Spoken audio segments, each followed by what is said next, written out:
Assalamualaikum warahmatullahi wabarakatuh. Ketemu lagi dengan Wawan. Oke, saat ini kita temanya adalah melawan kecemasan dengan teknik yang sangat mudah. Oke. Banyak orang di luar sana mengalami gangguan cemas berlebih gitu ya.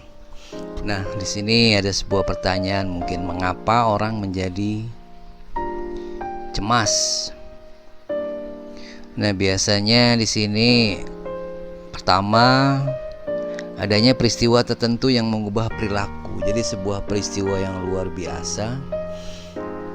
Nah, peristiwa ini masuk ke alam bawah sadar sehingga mengubah perilaku seseorang. Misalnya ada 10 orang atau 5 orang lah naik sebuah mobil minibus misalnya. Nah, tiba-tiba mobil itu ditabrak dari belakang. Ini mungkin 3 atau 4 orang itu menganggap hal itu biasa saja, tapi mungkin 1-2 orang menganggap itu hal luar biasa. Jadi ada ketakutan yang mempengaruhi pikiran, dan mulai saat itu orang tersebut takut naik mobil. Bisa jadi karena ketakutan berlebih. Jadi memang tiap orang untuk menanggapi sebuah peristiwa itu mempunyai hasil akhir yang beda gitu. Itu salah satu contoh real. Nah, kemudian misalnya dia cemas karena menderita penyakit tertentu. Misalnya bagi penderita GERD, misalnya dia menderita asam lambung yang berlebih sehingga sampai sulit bernapas atau segala macam gitu. Itu menimbulkan kecemasan yang berlebih juga. Itu salah satu contoh misalnya. Tuh, misalnya dia kecelakaan, dia ada sesuatu organ tubuhnya yang terganggu. Nah, itu bisa menimbulkan kecemasan berlebih. Nah, misalnya juga kemudian faktor keturunan. Ini faktor keturunan ternyata mempunyai 5 kali lebih besar resikonya. Jadi kalau misalnya ada faktor keturunan yang keturunannya ada orang yang cemas berlebih. Nah, ini risiko untuk mendapatkannya itu, untuk turunannya tersebut itu 5 kali lebih besar gitu ya, karena memang mungkin faktor ada genetik dan lain sebagainya, juga mungkin khawatiran karena mempunyai hubungan darah dan segala macam di situ. Nah, kemudian jenis kelamin juga mempengaruhi. Wanita itu biasanya katanya sih lebih rentan mengalami hal ini, karena memang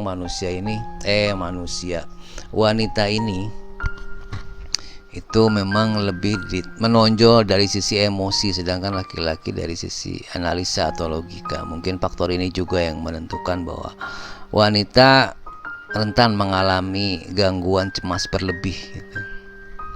Nah, kemudian misalnya orang tersebut pernah menggunakan narkoba atau miras dalam dosis yang berlebih, ini biasanya memang mempengaruhi saraf-saraf ya, untuk mempengaruhi pikiran dan segala macam.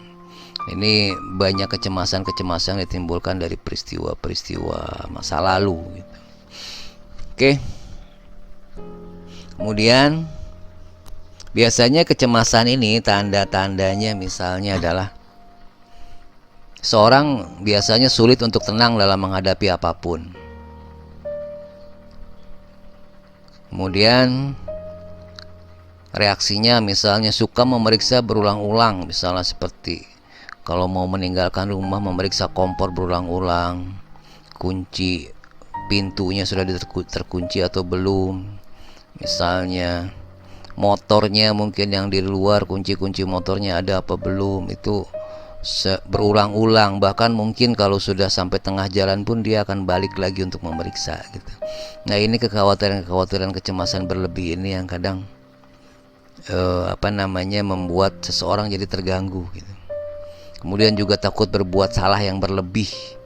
Nah, orang seperti ini juga mungkin nanti akan menjadi orang yang banyak pasif atau diam, karena memang orang ini menjadi sangat takut untuk berbuat salah gitu. Kemudian biasanya orang yang punya kecemasan berlebih ini juga dia menarik ketakutan untuk peristiwa yang belum terjadi di masa depan. Jadi dia mempunyai ketakutan banyak hal yang belum terjadi gitu. Jadi misalnya dia mau ke Bandung lah misalnya.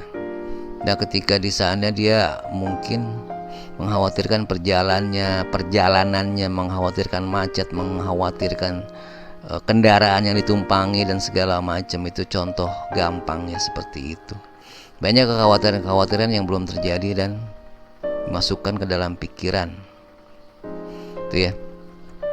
Nah, biasanya orang yang punya kecemasan berlebih juga ini tidak suka bergaul atau di tempat keramaian. Jadi orang seperti ini sulit sekali untuk berada di tempat yang ramai dan sulit bergaul. Dia penyendiri gitu ya. Biasanya dia berdialog dengan diri sendiri, dan berdialognya itu menarik kecemasan-kecemasan dalam diri atau pikiran-pikiran negatif gitu. Kemudian juga kalau misalnya ada berita kematian, orang ini mempunyai ketakutan yang berlebih terhadap kematian. Jadi kalau misalnya ada orang meninggal sebelah rumahnya atau temannya meninggal segala macam, dia mempunyai kecemasan menarik berita tersebut ke dalam dirinya. Oke. Kemudian kecemasan ini juga misalnya secara gejala-gejala medisnya, biasanya orang ini menjadi sesak napas, atau misalnya kaki kesemutan atau kaku, dada sebelah kiri mungkin sakit ya, mual dan muntah, mulut kaku, atau gejala-gejala lain gitu ya. Biasanya memang ada gejala-gejala lain juga mungkin yang tidak saya sebutkan di sini. Oke. Nah, sebenarnya kecemasan ini larinya dari pikiran sebetulnya.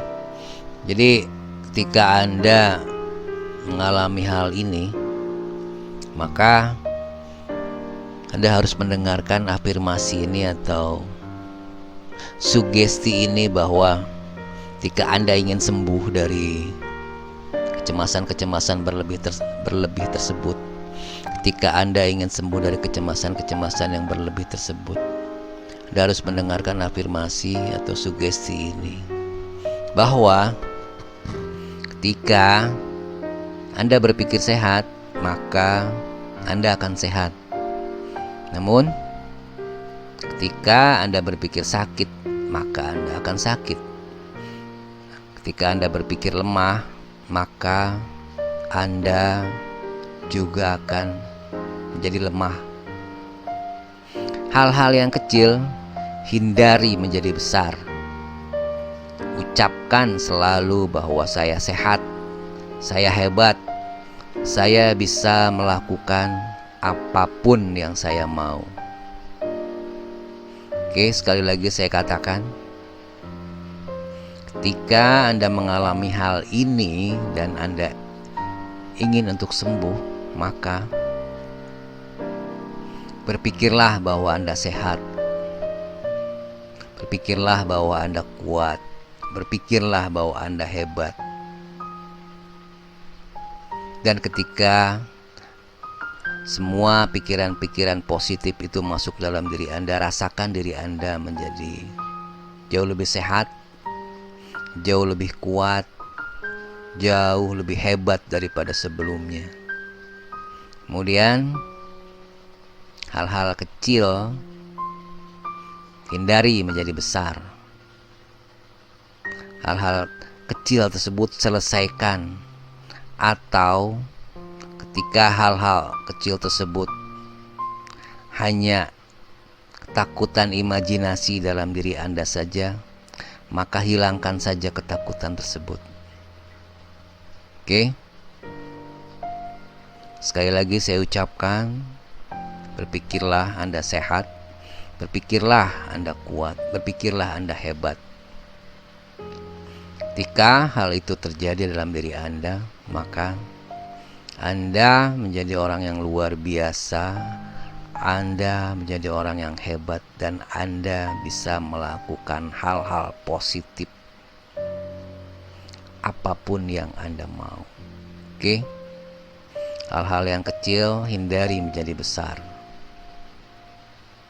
Oke, mulai saat ini dan seterusnya rasakan perubahan itu dalam diri Anda. Oke, bagus. Mulai saat ini dan seterusnya katakan dalam diri Anda bahwa saya hebat, saya kuat, saya bisa melakukan hal-hal positif apapun dalam diri saya.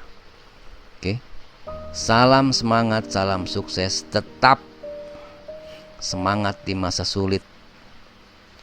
Assalamualaikum warahmatullahi wabarakatuh.